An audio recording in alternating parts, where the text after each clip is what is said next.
Thank you for joining us on Ken's 5 Plus. I'm Deborah Knapp, and our election coverage continues now.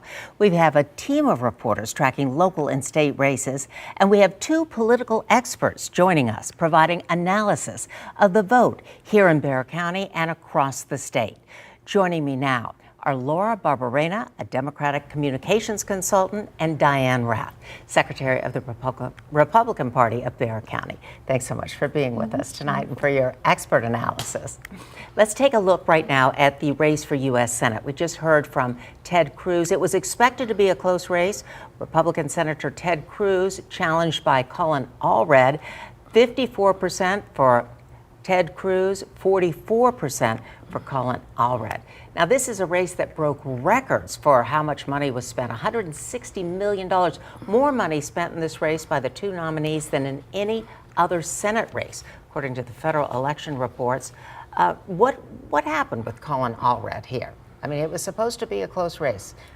I'm not sure. How's that for an expert opinion? I'm not sure. I will tell you, though, that for me, what fascinates me about this race is the fact that there's just so much money, right? Mm-hmm. So much money on the table and so much money under the table. You know, there was a lot of controversy about Ted Cruz's podcast, where he was earning a lot of money, and then that money was through iHeartMedia. That money was then being funneled to his PAC, Truth and Courage, or Truth and Justice PAC. What is it? Remind me again. Truth and what? Truth and something PAC. It works. Anyway, Truth and something PAC, and then what they did is essentially pour that money into the race. So right now, there's the Allred campaign is looking to see what can be done about that. Of course, it's a little too late now, but so you're seeing interesting things happening on the money side of this particular election. And Diane, what do you think happened? And I don't think anybody cares about the podcast and where the money was going, particularly when you look at how the national Democrats poured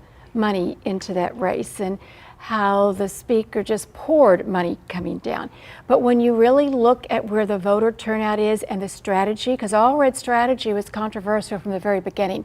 He never made most of the counties. He focused on the urban areas and he focused on those surrounding suburban counties. And that's where he spent his time and that's where he tailored his message.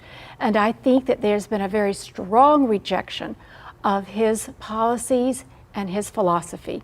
When he came on board and would say, facing the camera, Cruz is lying about me. I do not support, and yet they had the voting record and the signature on letters. I think that resonates with Texas. Texans will agree with you, just be truthful. Don't say one thing and then do another. And I think the duplicity with which some of those statements were made resonated with people, particularly the last 2 or 3 weeks. I think that it's a philosophy that was strongly rejected tonight.